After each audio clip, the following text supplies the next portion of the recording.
Ridiculous Crime is a production of iHeartRadio. Zaron. Elizabeth. Zaron, get over here. I'm here. Question? Should I sit down?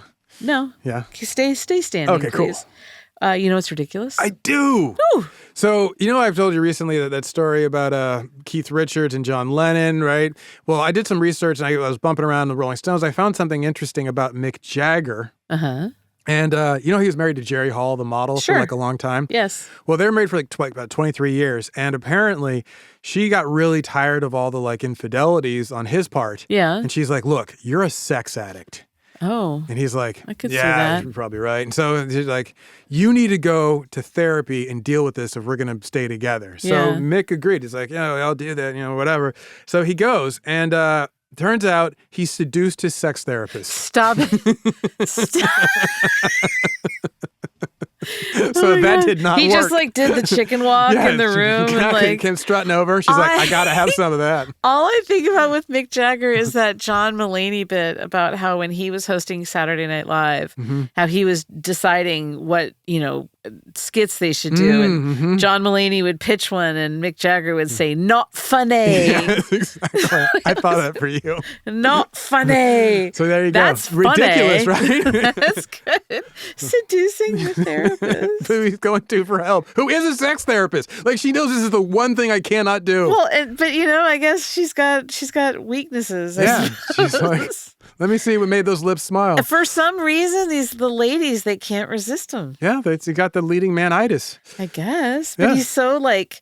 That doesn't matter. He's like a dancing skeleton. Totally, but that doesn't matter. You're not really drawn to like the physical form. And he does the it's the chicken charisma, dance it's the of, charm, like, it's the attitude.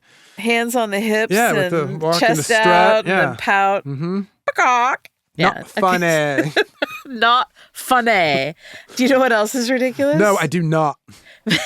Making people believe they can win an unwinnable game over and over and over.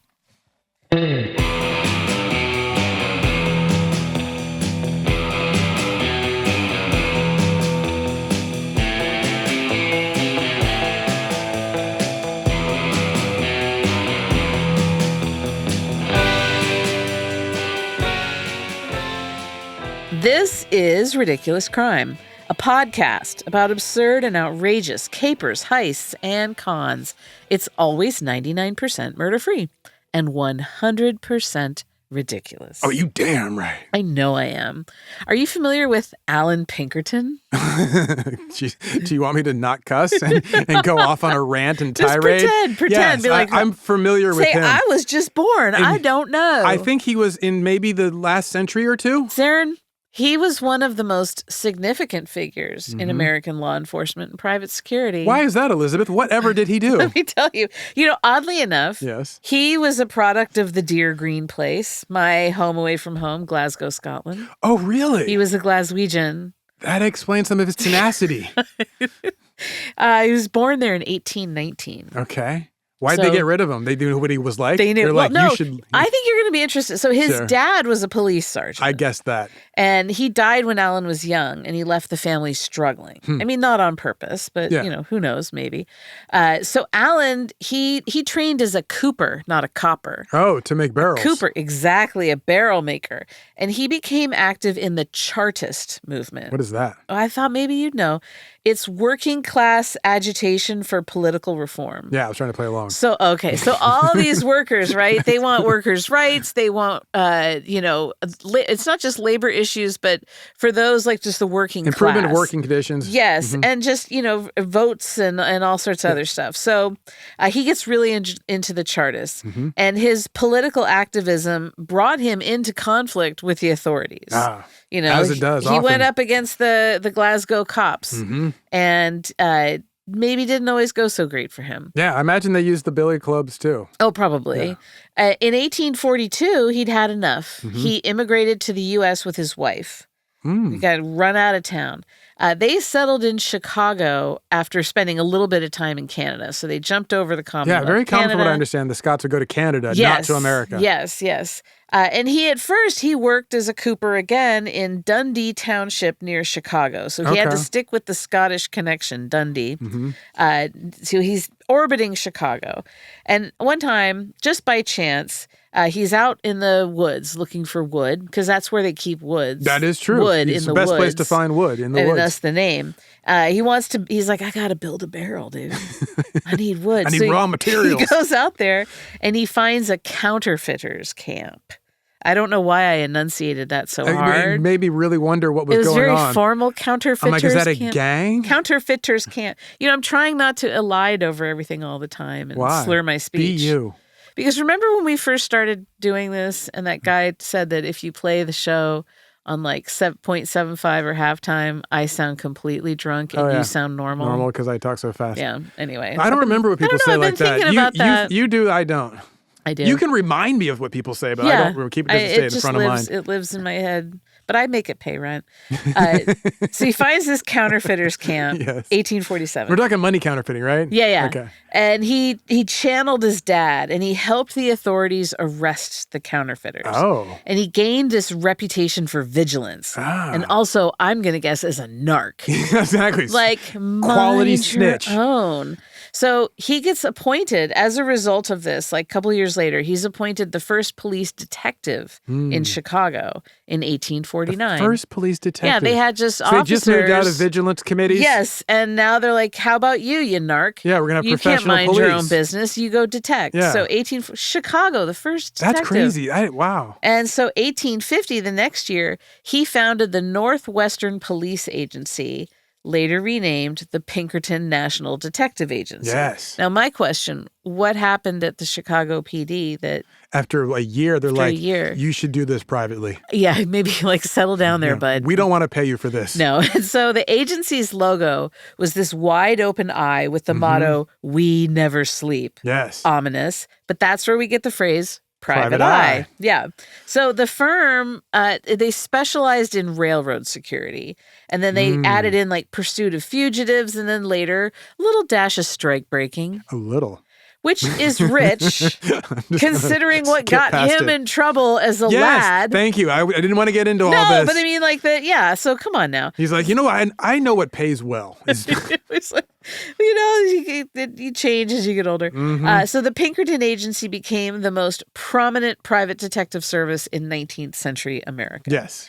And the name became synonymous with like brutal private detectives and strongmen. And strike breaking. Oh, sorry. And strike breaking. And operating outside of the law and yet be thinking they are the law. Exactly. So 1861, Pinkerton, he uncovered a plan. They're like goons in suits. Total goons. He found out that someone was going to try and assassinate President-elect Abraham Lincoln. In Baltimore, during his trip to Washington, D.C. So Lincoln... His train trip from Chicago to... Yeah. Right. So that Pinkerton organizes it so Lincoln arrives in secret, and he referred to it as the Baltimore plot, and he was able to foil it. During the Civil War, he served as head of the Union Intelligence Service. Yes, so that's spies. like the pre-Secret Service. Yeah. He organized espionage networks behind Confederate lines, although a lot of times his reports overestimated the Confederate troop strength. Of course. But after the war...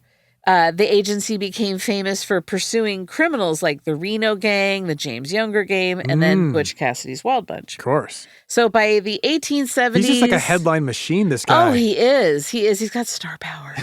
1870s, 1880s, they're really... That's when they get into the strike breaking. Yes. And they're like, we're here to protect industry and destroy lives.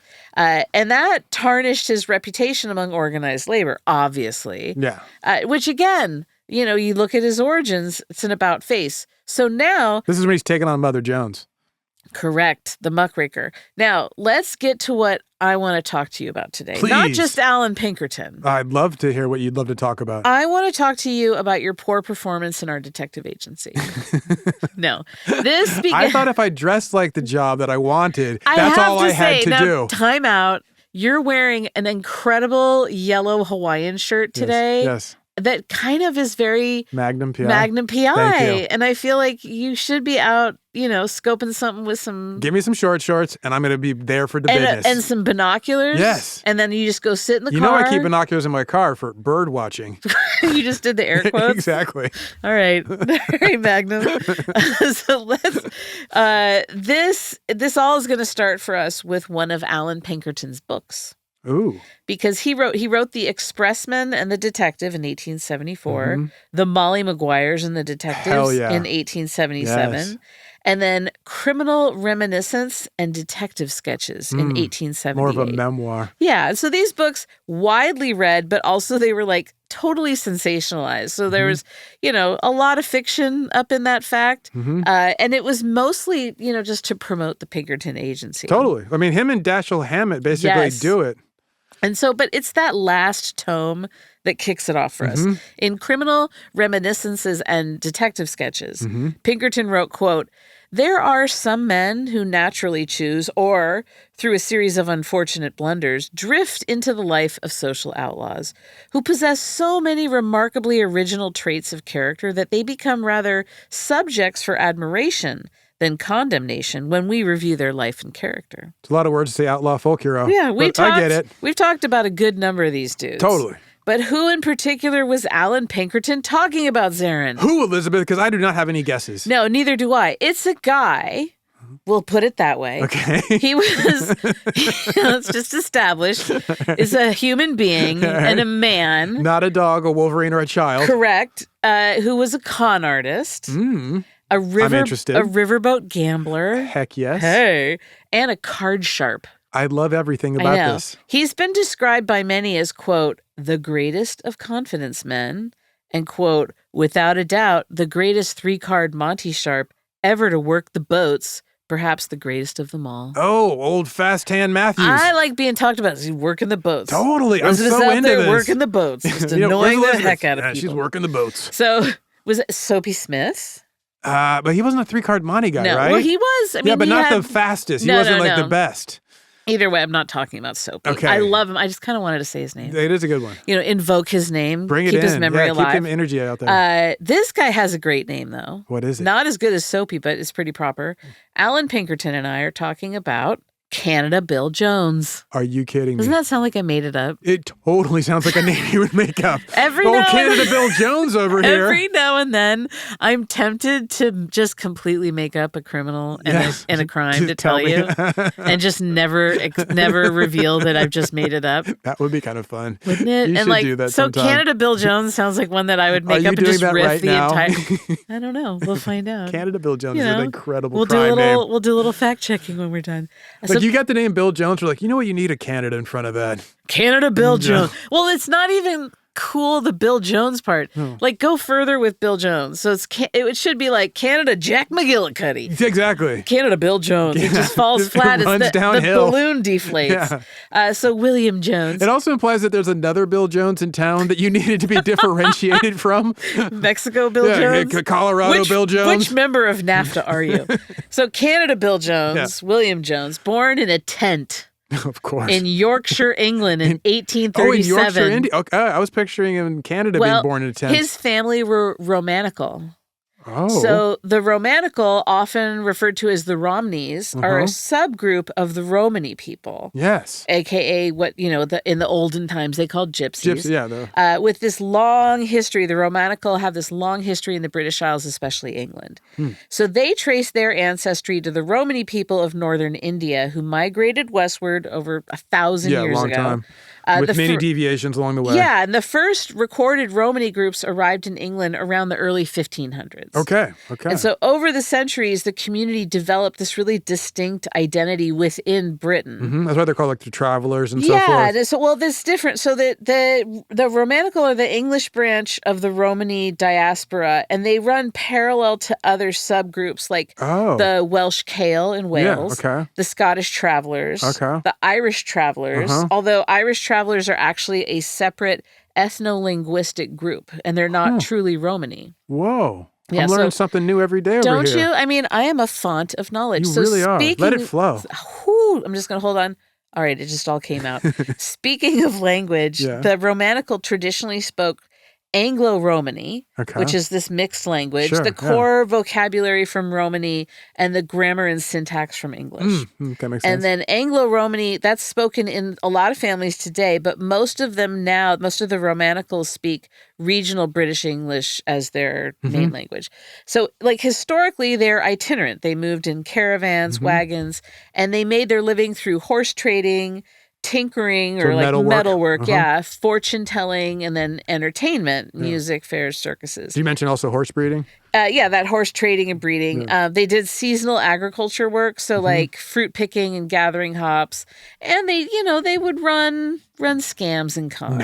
Yeah. So from the 16th to the 19th century, Romanicals faced really heavy persecution in England. From 1530s to 1780s, there were laws that made it a crime simply to be a, quote, gypsy. You could get whipped. You could get sent off to America or Australia. You could be executed. On sight, wow. Yeah. And a lot of them get deported to the American colonies in the 17th, 18th century. And a lot of breaking up of families too, right? Like kids go to the poorhouse, family gets sent to Australia or America. Right. But like in the U.S., that's why we have those traveler communities in the South and Appalachia. Right. They're the ones who were, sent off, deported. In Georgia, I remember growing up, they would always be outside of town and they were known for the horse trading. Yeah. So Canada Bill, Canada Dry. From a young age, he learned handling and short games, rigged card play. Ah, nice. And so in 1860, he migrated to Canada. You can see why. It's not cool at home. Not appreciated at my His homeland. options are limited, and he's being severely discriminated against. Yeah. So in Canada, he partners up with this guy Dick Cady. And it was there that he honed 3-card monte as a specialist, quote, thrower. Yeah. And the thrower is the con artist who performs the card manipulation. Has this sleight of hand, there are toss techniques to trick spectators into losing their money. And that's around the time that he gets the nickname Canada Bill. And I suppose Yorkshire Bill before that. And then he became Canada Bill. He had this really interesting look. According to Alan Pinkerton, quote, his personal appearance, which was most ludicrous, undeniably had much to do with his success. He was the veritable country gawky, the ridiculous, ignorant, absurd creature that has been so imperfectly imitated on and off the stage for years, and whose true description can scarcely be written. He was fully 6 feet high, with dark eyes and hair, and always had a smooth-shaven face, full of seams and wrinkles that were put to all manner of difficult expressions with marvelous facility and ease. All this, coupled with long, loose-jointed arms, long, thin, and apparently a trifle unsteady legs, a shambling, shuffling, awkward gait, and this remarkable face and head bent forward and turned a little to one side like an inquiring and wise old owl, and then an outfit of Granger clothing, the entire cost of which never exceeded $15, made a combination that never failed to call a smile to a stranger's face or awaken a feeling of curiosity and interest wherever he might be seen. He's my kind of guy. He sounds love like this he's dude. describing Mick Jagger. He kind of is. I mean, all raw. Also, I love how Alan Pinkerton never hesitates to judge. Everything there's just dear God, man. He's like, is there an opening for that? Yeah. Let's take a break. And when we come back, we're going to continue on following the life of Canada Bill. Nice.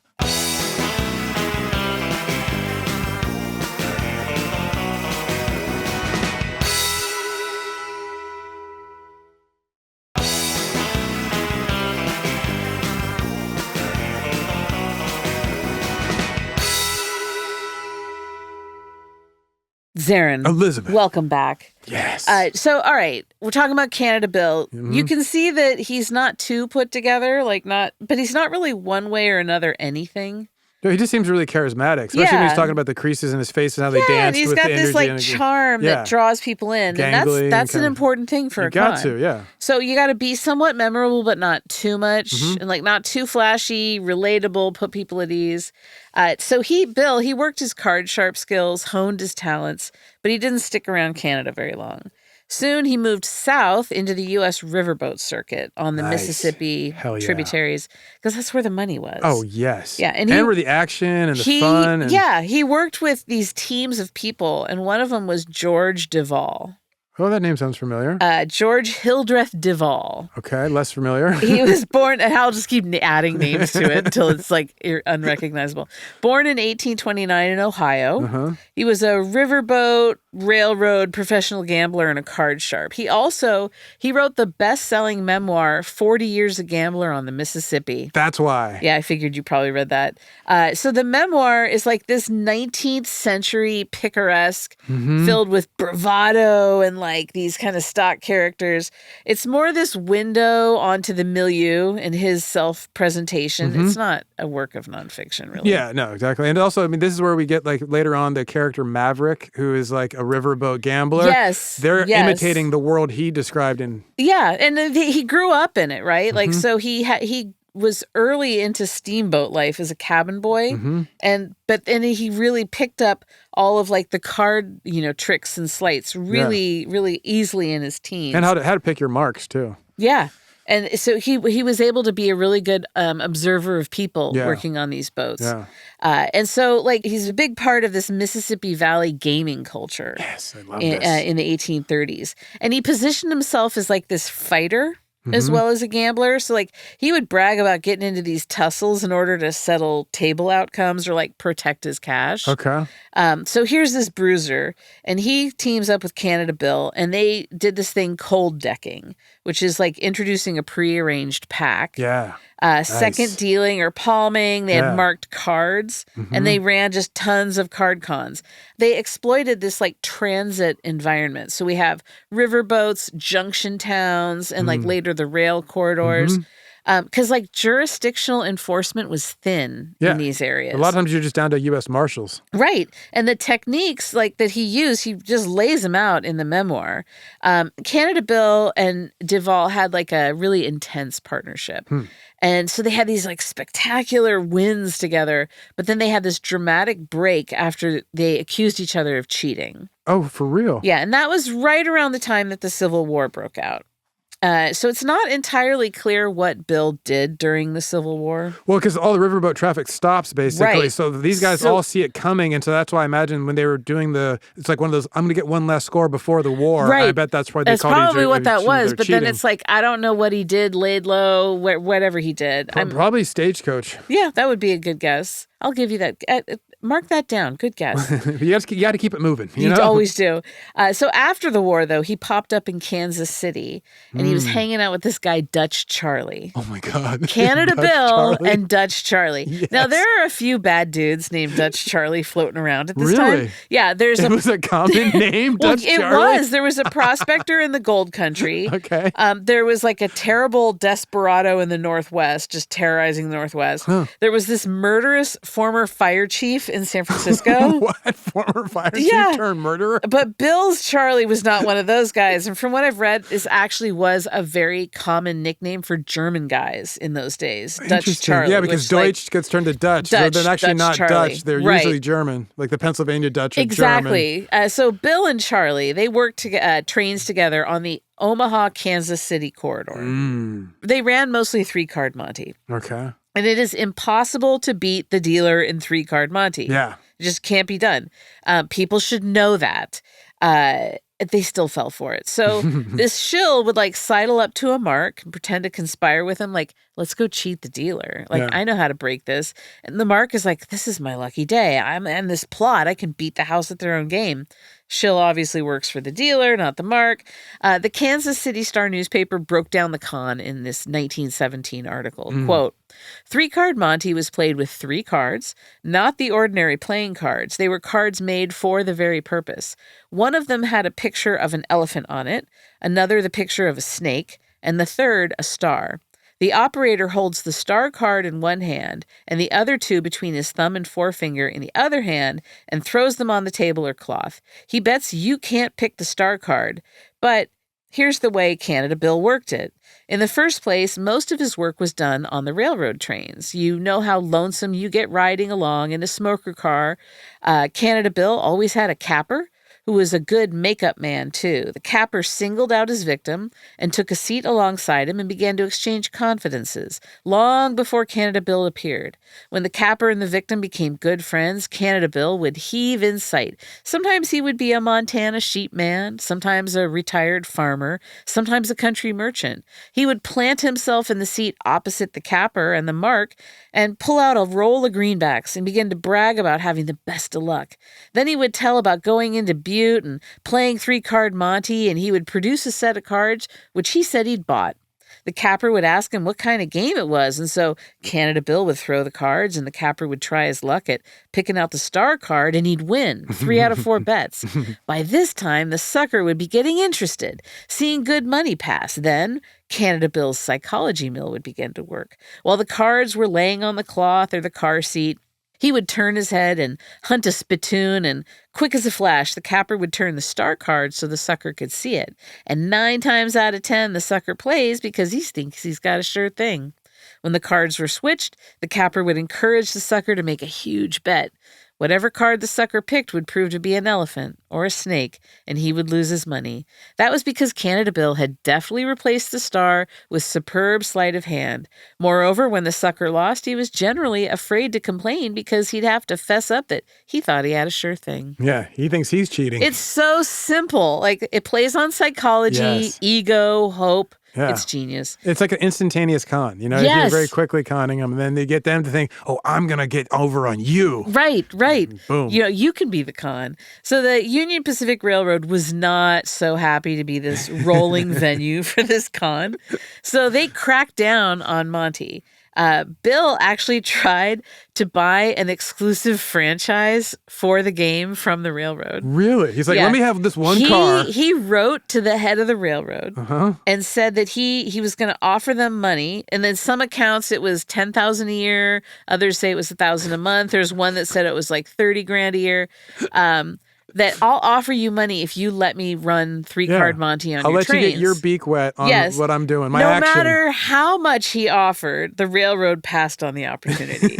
Like, they don't want to give him a carve-out on the ban on 3-card monte. Like, please. We're straights for a reason. We're into this legitimate business because we're like that. Because we're like that. And people don't want to ride the rails if they're going to get taken. So Canada Bill really put his game on in Omaha, Nebraska. He got really good at it there. And so, you know, he dressed the part, you know, he's going to be a farmer, but like, he didn't go overboard, right? Yeah. So if he said he was a farmer. No hayseed in his mouth. That's right. And he didn't have it like tucked behind his ear, straw behind his ear. And he would just look like, oh, I'm a prosperous farmer. You know, if he was like a merchant, he never overdid what they called the makeup, the costume of it. And people just would remember him. And so he pulled these cons over and over, and it got him press as well as attention from the authorities. I say that's not what you want. It didn't stop people from becoming victims of his scams, but still. So like in the April 23rd, 1873 newspaper, Omaha Evening Bee, Bill is reported. Wait a minute. The paper's called the Omaha Evening Bee? Yes, sir. Like, not a morning paper. Usually the Bee is the morning paper. They're like, no, ours is a night paper. Night Bee. The bees are known to come out at night. It's the B-side to Gregory Isaacs' Night Nurse is Night Bee. the Night Bee. So Bill, they reported that Bill that morning had appeared in court. He was charged with conning a man and wife.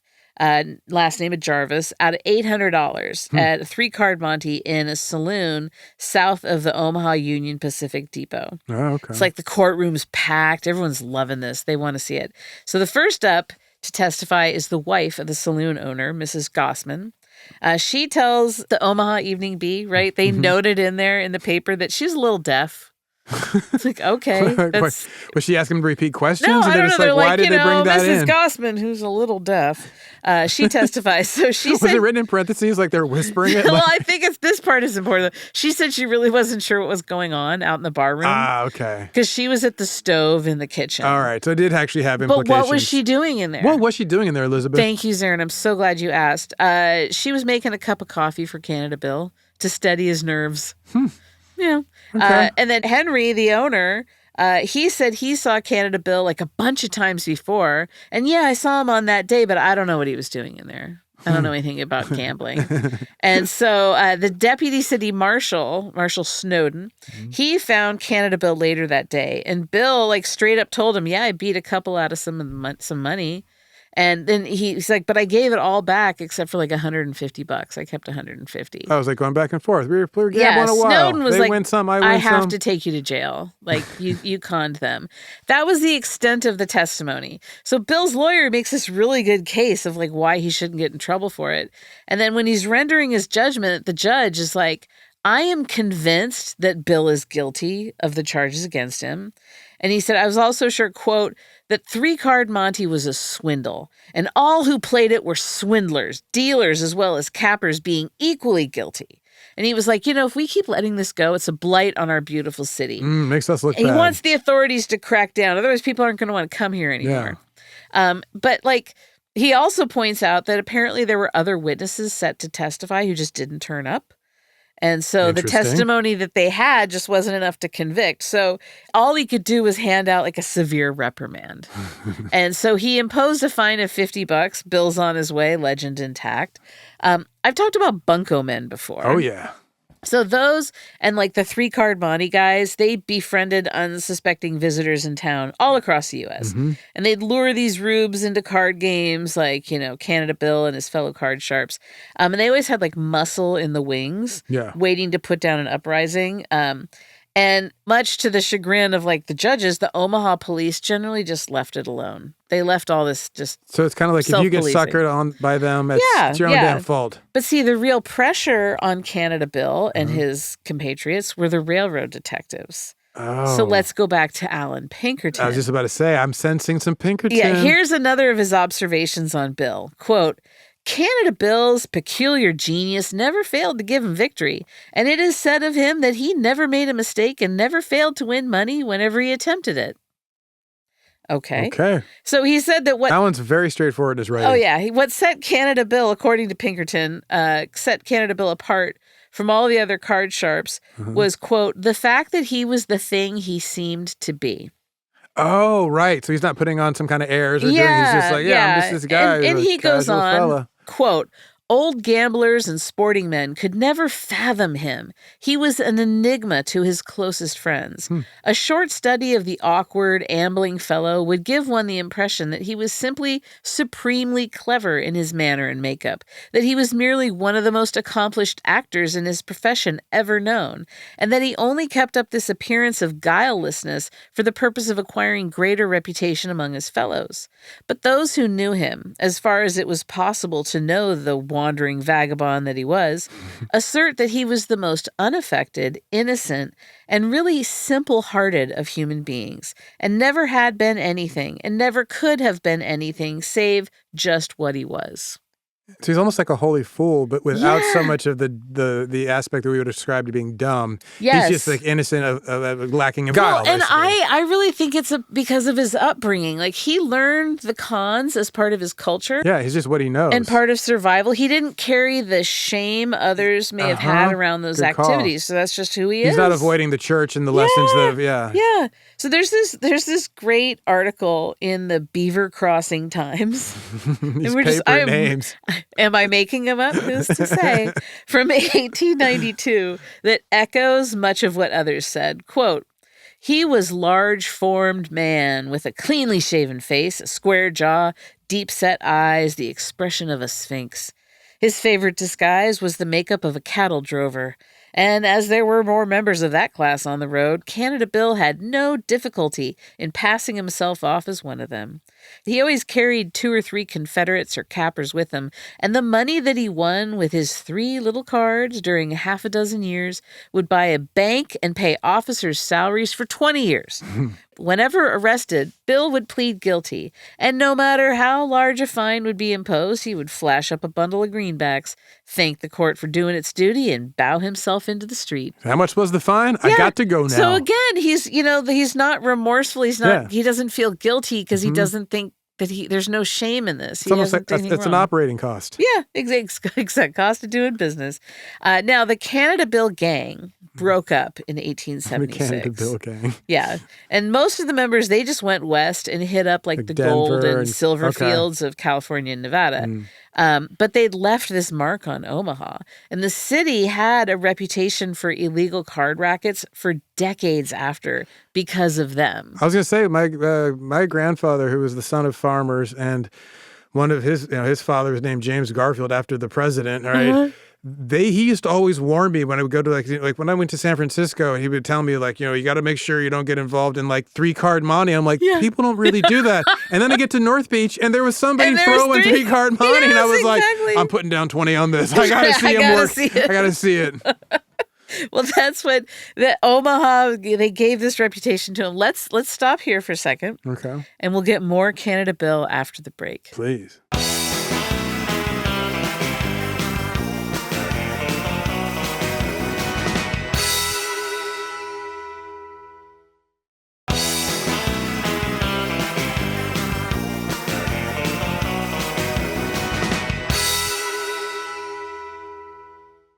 Zaron. Elizabeth. Zaron. So, Canada Bill. Can I tell you how much I'm digging this? I know, isn't he great? I love 19th century crime, but this guy's fun. if he existed.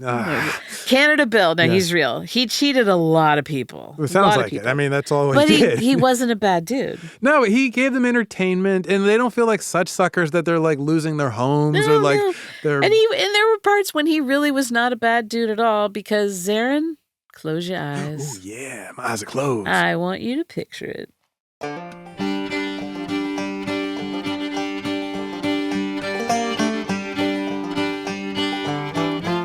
It's the spring of 1874. You are a newspaper reporter based out of Chicago. You're on the Lakeshore train headed out to Toledo going to visit some family. You sit in the smoking car, puffing on a pipe with your notepad in your lap, thinking about a collection of short stories you're working on. The train chugs along in a mesmerizing rhythm. The door to the carriage slides open and a man enters. You'd know him anywhere. That's Canada Bill Jones. Everyone at the paper is fascinated by him. There's a twinkle in his eye. He nods at you and takes a seat across the aisle. He starts sort of carelessly tossing cards around on the chair opposite him, laying cards on the seat, flipping them, sorting, shuffling. A man approaches and watches Bill. Bill offers a game of 3-card monte. This is gonna be good, you think. The guy wins a hand. You know he must be a capper. He's in on it. There's just no way. This is cemented in your mind when he wins a second round. Soon, 2 more gentlemen approach and watch. One of them takes the bait and you wait for him to lose his bet. He doesn't. He wins. More men gather and watch. The second fellow tries again and loses, but he doubles down on a third try and wins. The gathered group lets out hollers and whoops. They can't believe their eyes. Bill shakes his head and hands over $20. Why, that very well may be worth $550 150 years' time or so. That's some cash. Just then, a country boy with a pipe in his mouth approaches. Bow-legged and obviously out of his element, he stares at Bill. You'd clocked him watching all of this from the end of the car, and now he's standing right here next to you, assessing the game for himself. He reaches into his pocket and pulls out a stuffed billfold. Producing $10, he bets Bill he can pick the right card.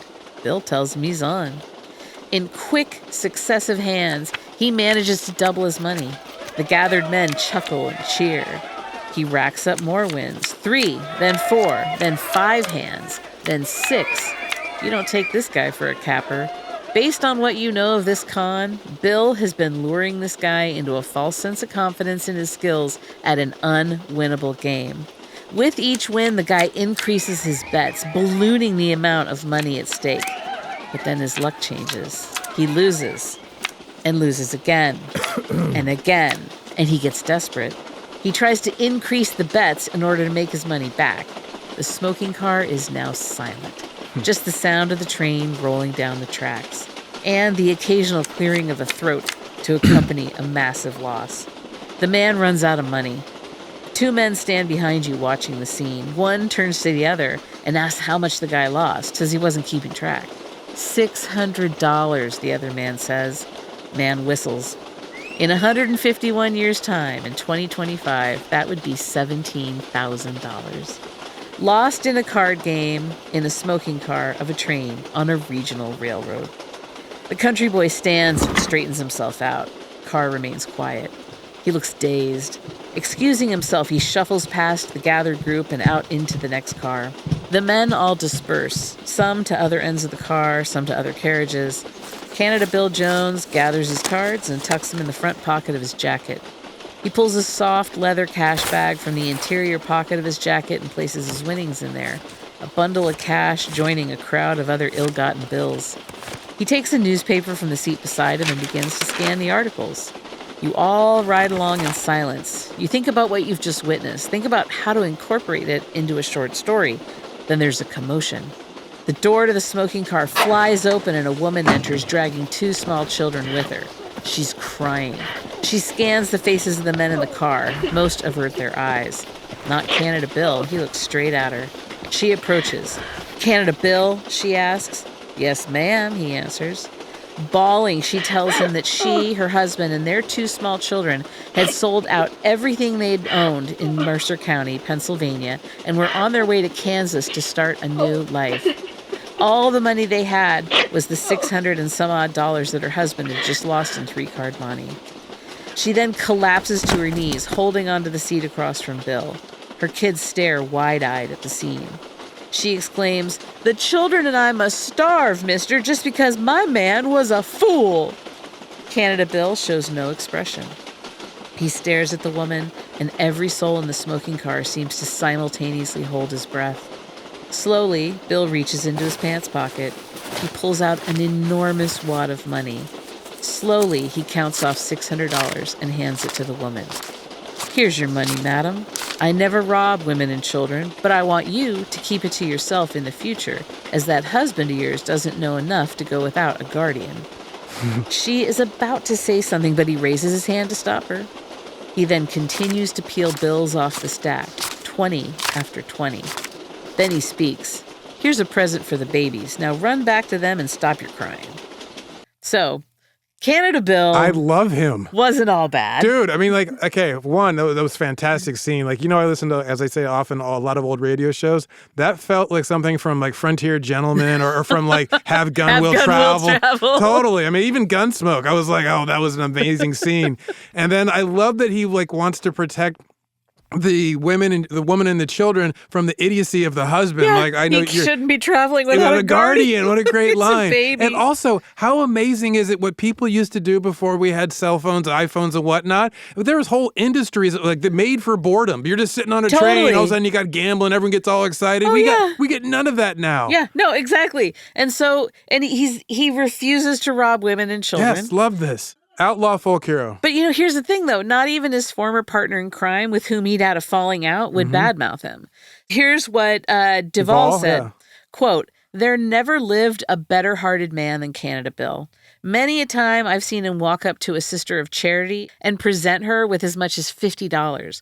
Once I saw him win $200 from a man on a boat, and shortly after, the little boy came running through the cabin, and Bill gave the boy $200, telling him to take it to his mother. He had no heart for suckers, however, and he often said gullible people had no business with money." Yes, I'm with him on that, actually. So by 1874, he was in Chicago, as we saw on the train. Yes. He'd teamed up with Jimmy Porter and Colonel Charlie Starr. Colonel Charlie Starr. And who those guys were is lost to history. But their names pop up with Bill in news reports, but I guess they didn't build the reputation and legacy that Bill did. Yeah. So the guys, they ran their train and boat cons, but they were also opening gambling houses in Chicago. Oh, by this? Okay. What a time in that city right now, Yeah.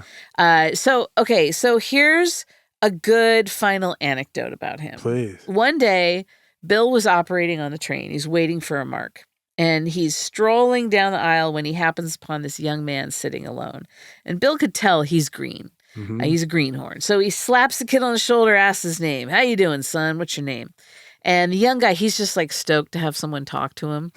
And so he invites Bill to sit down, tells him his name, and he says, I'm the nephew of Alexander Ramsey, sheriff of Ellis County. And now Sheriff Ramsey was one of Bill's nemesis. I was just about to wonder. Yeah, it was very cat and mouse with those two.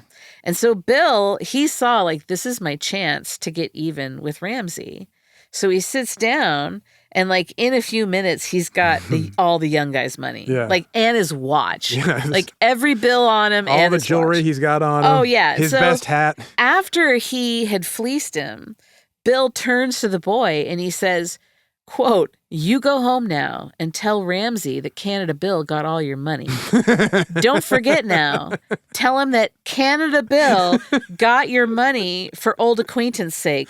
Tell him you had to go without your supper because I had your money and that I haven't forgotten the time he put me off that Union Pacific train and made me walk." This is like a Quentin Tarantino Isn't scene. it? Can't tell him Canada Bill was the one who You said to go without dinner. Take this card. I'm going to write on it, Canada Bill. Hand this to Ramsey. The boy gets to his destination and his Sure. uncle's like picking him up at the depot. Yes. Tells his uncle what happened. The sheriff, uncle, like Ramsey loses Of course. it. This is a man of law and order. Yeah, so he and his buddy like hop on horses and they chase the train to the next station. And there they board the train. They find Canada Bill. And Bill, he's like in the smoking car again. He's like just, flouncing around. Yeah. Ramsey comes in. Ramsey, he like pulled his hat over his eyes and he went to the seat where Canada Bill had been playing and like he bet on the game that had just started. So like, of course he lost, but he didn't say anything until about $1,000 was put up. And that's when Sheriff Ramsey pulls out 2 6-shooters, pulls them on Bill and said, quote, "Turn down that card. You know me, hand that money over damn quick." And Bill's not scared.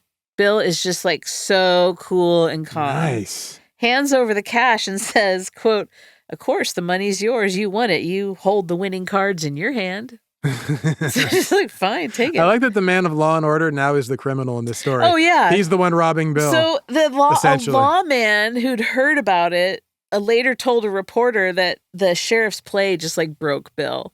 But, quote, he knew it wasn't worth fooling with Ramsey. Bill was good-hearted, but he liked to snake in the greenies. And I'm not exactly sure what he means. Like, I like to snake in the greenies, like snake in the grass, right? That's but what I'm assuming, yeah. And they're getting used, by, like, you don't want to... call someone a snake in the grass. Not, I'm going to go snake in the greenies, but I love it. But basically, you want to like slide by. You don't want to get, you don't want to get the hoe to greenies, take your head is what's off. doing it for me. So in 1877, Bill fell ill with consumption. Ooh. Totally broke. He was absolutely destitute. But once he can't operate. Well, because it turns out he's not that banking. He's not got that saving for his retirement. But even more so, he was a card sharp, but he was a rube when it came to faro. Oh my God, he really? Loved to play faro. He could not stop. That game really fell off. It really we still did. have poker. We can even still find 3-card money, but faro, it just fell off. Everything he made with the cards, he turned around and lost. Are you kidding me? So on October 22nd, 1877, he died at the age of around 40. Young. Whoa, that is young. I thought he was going to be in his early 60s. No, and his funeral was something. So the Chicago Inter-Ocean newspaper, they said of the event, quote, "His funeral was probably the strangest ever seen in the Charles Evans Cemetery, for there were neither tears nor women nor minister about the grave that now holds the remains of a man who died penniless in a strange land, but had the name one time of having won nearly $500,000 at 3-card monte." Damn, $500,000 back and then. then just turned around and blew it all. But he spread the money around. He took care of people. Course. He paid. Yeah, he's got payroll for people. Right. So a bunch of fellow crooked gamblers paid for his funeral. Yes. And they gathered at the cemetery to, quote, "do the last honors for the old sport who'd won money on nearly every railroad in the United States east of the Rocky Mountains." Mm-hmm. So the hearse rolls up, the carriage, and the undertaker and his staff go to like pull the walnut coffin from the carriage. Nice. And then one of the con men asks if Bill's remains are actually in there. And the undertaker's like, "Yeah, they are." But like the group's not happy with that. And they're like, "Unscrew that lid right now. We want to make sure." And the main guy, who was like kind of the ringleader of all these cons, said, quote, "Bill was in many a tight box and worked himself out somehow or another, and it's no dead sure thing that he ain't got out of the trip to the cemetery." Yes. So they're just like, and so like the undertaker, he starts unscrewing the lid. And one of the mourners pointed out that the screws weren't solid silver like they'd paid for. Oh. And then another said, quote, well, Bill's game wasn't one of the squarest, but I guess there are tricks in all trades as well as the Monte players. Yes. So they're just like, respect, fair play. Everybody's got a little juice, and little action. Everyone cracks up. Like they all thought that was hilarious. It is amazing. So Bill's body was, in fact, in the coffin. Okay. They're like, okay, wow, he's dead. And the guy who was supposed to read like a short prayer never showed up. So they screwed the lid back on the coffin, lowered him into the ground, and there it was. That's the end of Canada Bill. There was no one to say words over him. No, because the guy who was going to read a prayer and say something didn't show up. But so no one else, that was forward. not their job, Zaron. I get it. So Bill, he was known for two famous quotes. They may or may not have been things that he actually said, but they're attributed to him in films like Rounders.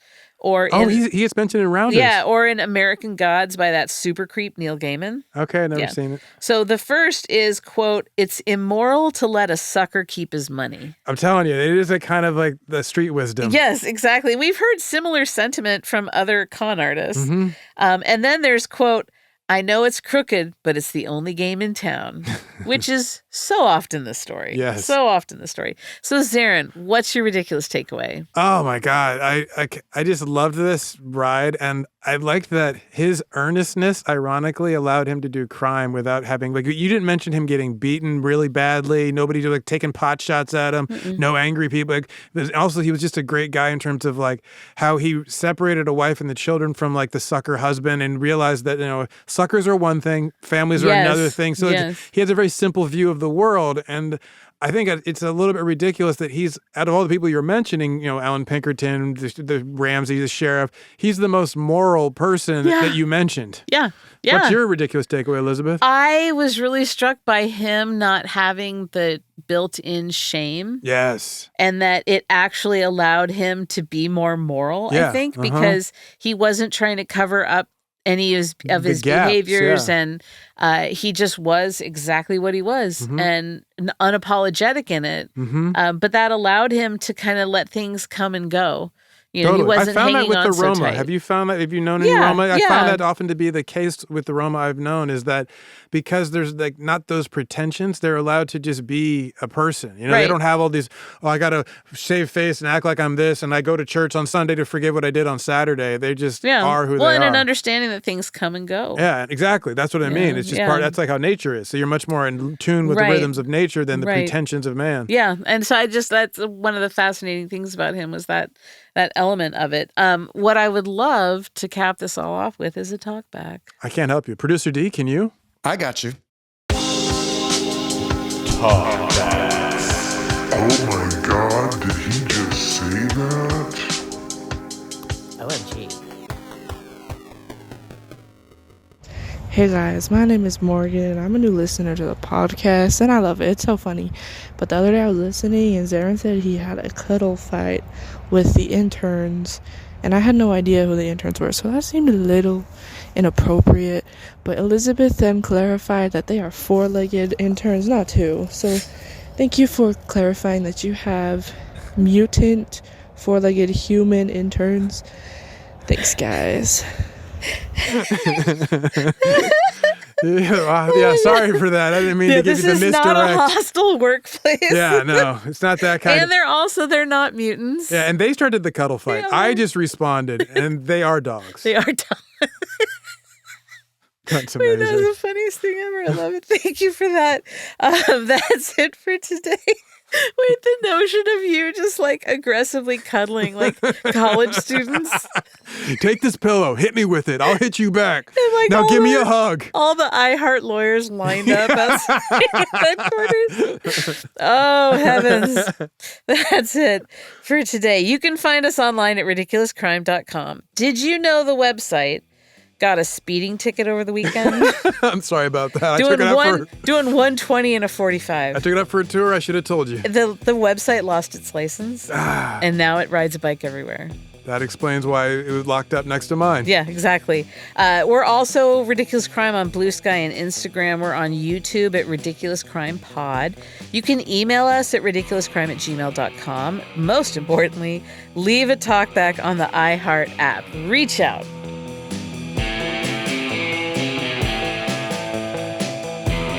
Ridiculous Crime is hosted by Elizabeth Dutton and Zaron Burnett. Produced and edited by inventor of 12-card Monte, Dave Kustin. Starring Annalise Rutger as Judith. Research is by riverboat detective Marissa Brown. The theme song is by Card Sharp Cappers with Hearts of Gold, Thomas Lee and Travis Dutton. Host wardrobe is provided by Botany 500. Guest hair and makeup by Sparkleshot and Mr. Andre. Executive producers are Pinkerton HR representatives Ben Bolin and Noel Brown.